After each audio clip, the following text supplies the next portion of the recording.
Nzai zvakare vana vaMwari kuchirongwa chedu chamazuva ose kunai pastor. Pachirongwa patikuedza kubatsirana kupindura mibvunzo yatogona kunge tina inopinduruka nehumbo hunoonekwa mukati meBhaibheri. Tokutendai vari kutumira mibvunzo, rambai muchitumira. Vatanga kutibata nhasi munotumira panhamba dzinoti 0772918335. Kana kuti kana muri kuona paFacebook kana paYouTube munogona kukanda mucomment section tikazotarisa tinoadresa mibvunzo yenyu. Mubvunzo tiri kubvunza nhasi takambopindura some years, 1 or 2 years ago. Si ndoda kudai kuti vamwe vanga vasitava kuziva chirongwa chino ichi. Uri kuti oko nai pastor, tinoziva sei kuti ratinoti sabata nhasi ndiro chairo iwo makalenda akachinja? Okay. Now, ndisati ndaverenga Bible, ndida kutanga nekuti pane 2 masources ari reliable to convince us either kuti tiri wrong kana kuti tiri right pazuva ratiri kuti ndo sabata.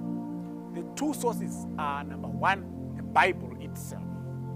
Bible rinonyatsotiratidza kuti saka ndiro here sabata ratiri kuti sabata nhasi raichengetwa kare. The second source are the Jews themselves.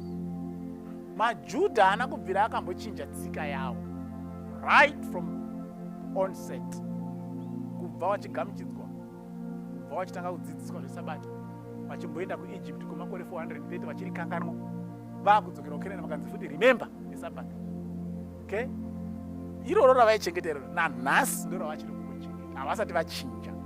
So ukaona kuti zveBhaibheri zvinondinetsa kuti ndimboronda mavhesi acho, unongonobvunza muJew, nhai sabata chairo raichengetwa naMozisi nderipi? They will tell you kuti iri mavhiki aya mazuva 7 aya iri ndo sabata.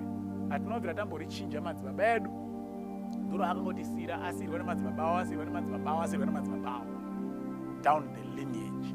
Saka regai ndingotaura zvishoma about the calendars, then ndobva ndaverenga mavhesi anoprova, anotibatsira kuti tizive kuti which one is the Sabbath day. Calendar rekutanga rinonzi the first calendar, rinonzi the Sumerian calendar. Raishandisa tinoti vaitarisa mafambiro emwedzi to come up with a month. Saka rinonzi a lunar calendar. Tine type 2 dzemakalenda. We have a lunar calendar and a solar calendar. A lunar calendar, they just look at the movements of the moon and they determine the days and the dates. Solar calendar, they also look at the movement of the earth around the sun and they determine the days and the dates. Izvozvo zviri very correct. Hapana chitombori wrong, because Mwari paakasika nyika pana Genesis chapter 1 verse 14, then God said, let there be lights in the firmament of the heavens to divide the day from the night, and let them be for signs and seasons and for days and years. Saka kushandisa zuva kana mwedzi kuverenga mazuva kunondori biblical. So the Sumerians, whether vaitenda muna Mwari kana vaisatenda, I am not sure, but zvavaitoita zvekushandisa kufamba kwemwedzi kuti vatitemene kuti nguva yafamba sei, zvazvitori correct and very biblical.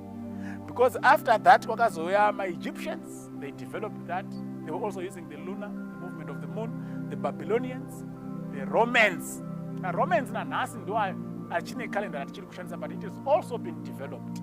Because kwakatanga the Julian Roman calendar na Julius Caesar, rikazotwa perfected na Pope Gregory, okay, the 13th, okay, ratiri kushandisa nhasi rinonzi the Gregorian calendar.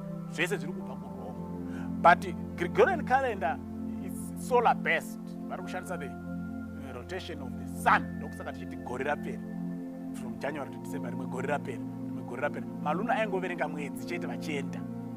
Vachidaro masola anoverenga per year, because they notice the rotation of the earth around the sun. 365 and a quarter days, something like that. Even the lunar calendar dzacho kubva kuSumerian calendar harina one perfect figure, 29 or 30 days, you see. Saka hapana chiri wrong pazvose izvozvo. Vanhu vanoda kusounda so learned and complicated. Vachikuzoti calendar ratinaro, harisiro raiwako mazuva ananhingi. Hapana chakambochinja. Even mazuva akaningirirwa calendar na Gregory from the Julian calendar, achibvisa dzimwe mamwe madays because mwedzi wanga wapfuuridzisa. Hazvina kuchinja the cycle of that week. Papapedzisira tomboti iri Tuesday, paakabvisa mazuva, the next day was a Wednesday. Saka hazvina zvazvakaafekta pakuverengwa kwemazuva kuti Sunday, Monday, Tuesday, Wednesday, Thursday, first day, hazvina zvazvakachinja. So handisina kusounda kuconfuse ini zvese izvozvo, Pandrongoti mungozive kuti makalenda ese atoriko ari very correct because anoshandisa kufamba kwezuva kana kufamba kwemwedzi, which is exactly what God said in Genesis chapter 1. Ndiri kuisa zuva nemwedzi kuti zvishandiswe kuverengwa mazuva, kuverenga mwedzi, kuverenga makore. Saka zviri anondori correct. Dai kuri kunzi kuna vanhu vakagadzira rawo kalenda rinoshandisawo zvimwe zvinhu kuverenga mazuva, tingadai kuti ratiridi. But atinawo acho ari kushandisa zuva nemwedzi, which is exactly what God had determined. Saka tinozoziva say from the Bible which one is the Sabbath day. Daungoverenga kuna Luke. Akuverenga kuna Luke chapter 23. Rikaendangira pavhesi ya50 what? Rikaendangira pavhesi ya50. Now behold, there was a man named Joseph, a council member, a good and just man. He had not consented to their decision and did. He was from Arimathea, a city of the Jews, who himself was also waiting for the kingdom of God. This man went to Pilate and asked for the body of Jesus. Then he took it down, wrapped it in linen, and laid it in a tomb that was hewn out of the rock where no one had ever lain before. That day was preparation, and the Sabbath drew near. Inzwai, musi wakafa Jesu akaroverwa pamuchinjiko, akaburutswa pamuchinjiko, unonzi day of preparation day, and the Sabbath was drawing near. Kureva kuti musi wafa Jesu Kristu is the day before the Sabbath. Musi wafa Jesu Kristu unonzi preparation day because you will be preparing for the Sabbath. Kuna Exodus 16 vakanzi today unonhonga mana double portion, gochai zvamunoda kugocha, bikai zvamunoda kubika, zvinenge zvasara muzvichengetera mangwana Sabbath. Ndosaka ichinzi preparation day because you have to prepare for the Sabbath. Saka musi wafa Jesu Kristu unonzi preparation day. Ndo uri mumashure mezuva rinonzi Sabbath day. That day was the preparation and the Sabbath drew near. And the women who had come with him from Galilee followed after, and they observed the tomb and how his body was laid. Then they returned and prepared spices and fragrant oils, and they rested on the Sabbath according to the commandment. Now on the first day of the week, very early in the morning, they and other women went with them to the tomb, bringing the spices that they prepared. Vakaona Jesu amuka. Musi wafa Jesu Kristu akaroverwa akadzikiswa pamuchinjiko. Unonzi preparation day. It's a day before the Sabbath. The following day racho rinonzi Sabbath day. The following day rinonzi first day of the week.